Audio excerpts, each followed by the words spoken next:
Tollywood star hero power star Pawan Kalyan గారు ప్రస్తుతం Andhra Pradesh deputy సీఎంగా రాణిస్తున్న విషయం మనకందరికీ తెలిసిందే.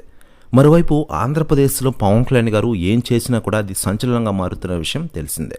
పార్టీ ఆవిర్భావం నుంచి పవన్ కళ్యాణ్ గారు తీసుకున్న ప్రతి నిర్ణయం కూడా పొలిటికల్గా సెన్సేషన్ క్రియేట్ చేస్తూనే ఉంది. అయితే తాజాగా దేశవ్యాప్తంగా తీవ్ర చర్చనీయాంశమైన తిరుమల లడ్డు వ్యవహారంలో కూడా పవన్ కళ్యాణ్ గారు స్పందిస్తున్న తీరు రాజకీయంగా తీవ్ర చర్చనీయాంశం అవుతోంది. ప్రపంచవ్యాప్తంగా ఉన్న పవన్ కళ్యాణ్ గారి అభిమానులు నిశితంగా పరిశీలిస్తున్నారు ఈ అంశాన్ని. తిరుమల లడ్డులో కల్తీ జరిగిందన్న వార్త తెలియగానే ప్రపంచవ్యాప్తంగా ఉన్న హిందువులు తీవ్ర ఆగ్రహం వ్యక్తం చేశారు.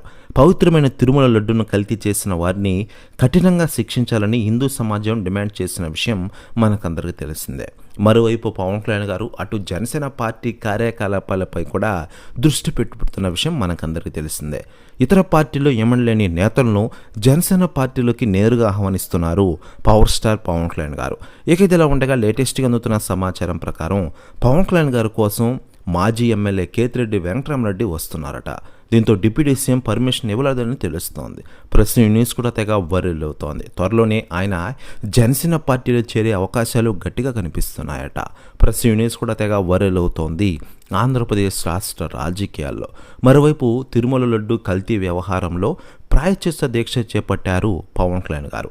అక్టోబర్ 1వ తేదీన ఆ దీక్షను వివరించిన విషయం మనకందరికీ తెలిసిందే.